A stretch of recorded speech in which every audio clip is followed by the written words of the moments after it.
Hi folks, sorry, it always takes that little second. Happy Tuesday. As you can see, I have a summer haircut. Yeah, it's so sunny out there and hot, and just kind of felt like it was time to give it all a whirl. So yeah, I hope you all are kind of enjoying and embracing the emerging summer days as well. So today we talk about one of my favorite philosophers and one of my favorite philosophies, that is existentialism. And I know I had introduced it yesterday as kind of this general scope about these various philosophers, both Christian and atheist existentialists.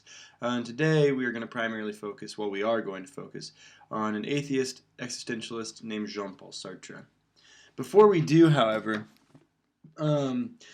if you are interested in existentialism and some existentialist thought, it might be worthwhile to pick up like an anthology similar to something like this, Basic Writings in Existentialism. And these books are great because ultimately they kind of give a survey of various existentialist writers, both male, female, atheist, Christian, kind of across the board from the mid-1800s to the mid-20th century as well. And frankly, you could probably go to a used bookstore and there's probably going to be a handful of these, probably for not very expensive. This one I think cost me like $6 or something. Let's see here. Yeah, so might be worthwhile to check out an anthology or order something off of Amazon that kind of has little tastes of various philosophers, various existentialists. Okay, and included in here is Jean-Paul Sartre along with a handful of others. Okay. So thinking about existentialism and thinking about what it means to be human and what it means to exist. Two very fundamental and challenging questions. Questions that I don't think are necessarily easy to address. I don't think we have it all figured out. If we did, we wouldn't be asking these questions. That ultimately, over the course of human development, various people have various ideas about how one ought to live and how one ought to think about their existence, their humanity, their meaning in the world, their purpose in the world. But those questions are challenging. And so now we're going to encounter a thinker, Jean-Paul Sartre, who's going to offer us his take on how it is we are to understand our fundamental human existence. Now for Sartre, and thinking about it in terms of that phrase where we left off yesterday of existence precedes essence. Okay? Existence precedes essence. That for Sartre, he's an atheist, unabashedly. Okay? Doesn't believe in God, doesn't believe in the Judeo-Christian value system. Okay? And he ultimately thinks that the Judeo-Christian value system encourages people to live inauthentically, or what he will call bad faith, which we will talk about tomorrow. And we'll see how that claim is made. But for Sartre, in addressing the fundamental questions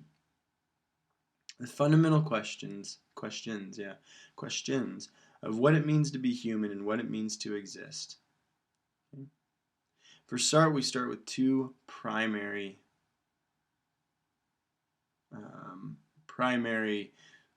starting blocks, if it were. Okay? For Sartre, he claims that we are fundamentally free.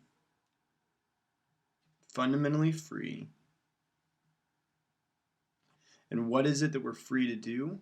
We're free to make choices. So fundamentally, we are free. We are free to make choices, and with choice comes responsibility. It's that simple.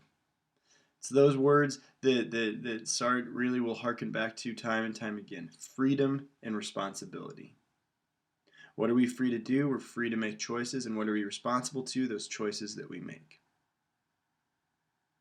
And I'm sure some of you are having the thought, well, that doesn't seem so, revolutionary. That doesn't seem so, grand philosophical, some sort of grand philosophical insight, right?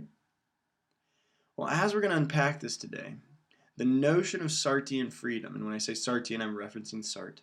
Okay? Sartrean freedom, it isn't just to be taken lightly. It is the fundamental core of what it means to be human. Okay? And it's just as simple as when we think about freedom that, I don't have to be making this video right now. Right?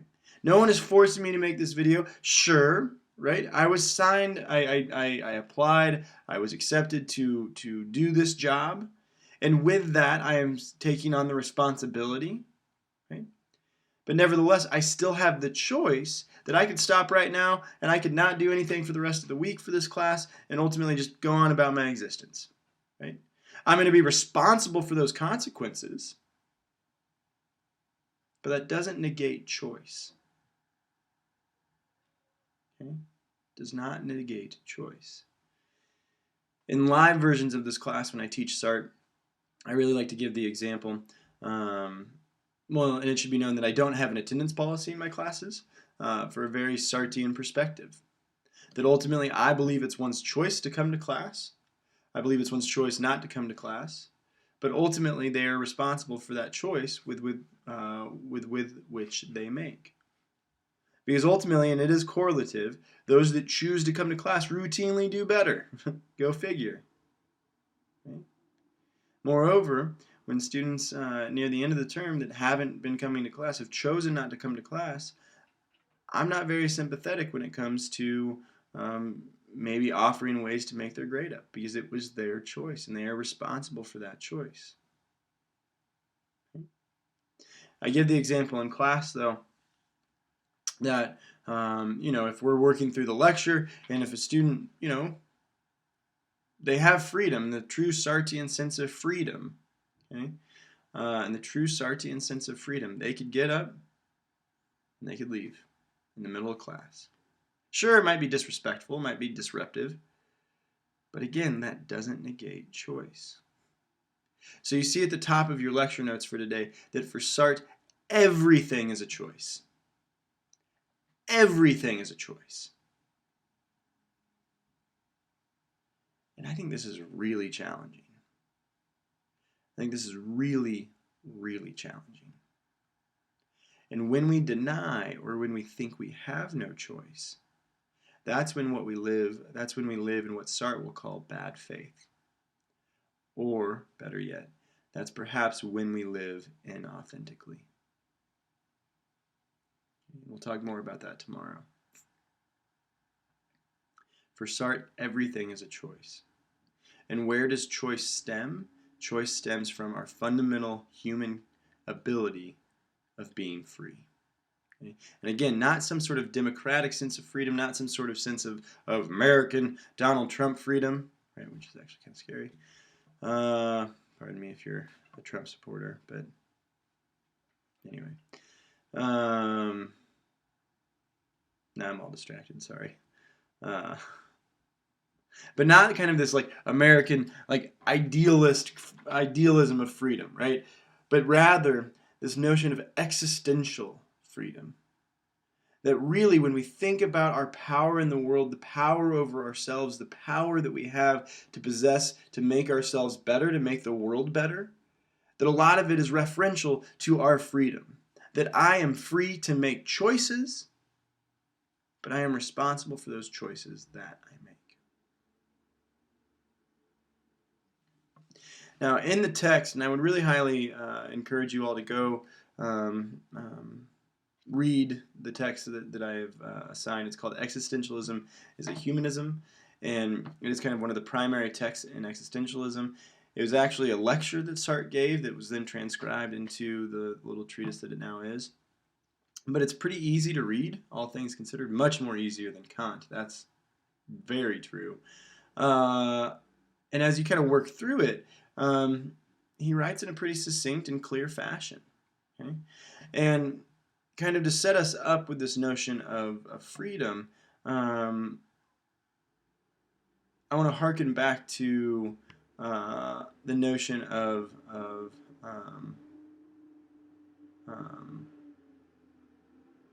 pardon me. So now I'm reading it here. It Sartre writes at the bottom of page 1. My atheist existential, well, he's French, so to be, my atheist existentialism is rather more coherent. It declares that God does not exist, yet there is still a being in whom existence precedes essence. A being which exists before being defined by any concept, and this being man, or as Heidegger put it, human reality.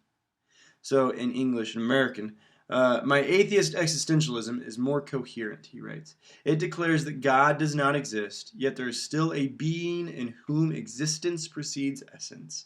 A being which exists before being defined by any concept, and this being is man, or as Heidegger puts it, human reality.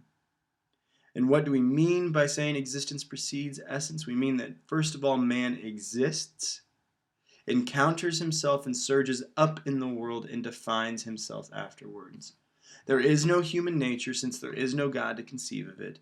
It is man who conceives himself, who propels himself towards existence. Man becomes nothing other than what is actually done, not what he will want to be. Okay? And so what we have here, okay, and in other translations, Sartre will claim that man is nothing but that which he makes of himself. Okay? And so thinking about that and kind of thinking about this idea of choice, this idea of power in the world, I'm going to stop this video. We'll move to the second and kind of unpack this a little bit further. So I'm choosing to stop this video right now. I could keep talking because I have the freedom to do so. But ultimately, I am choosing to stop right now to start another.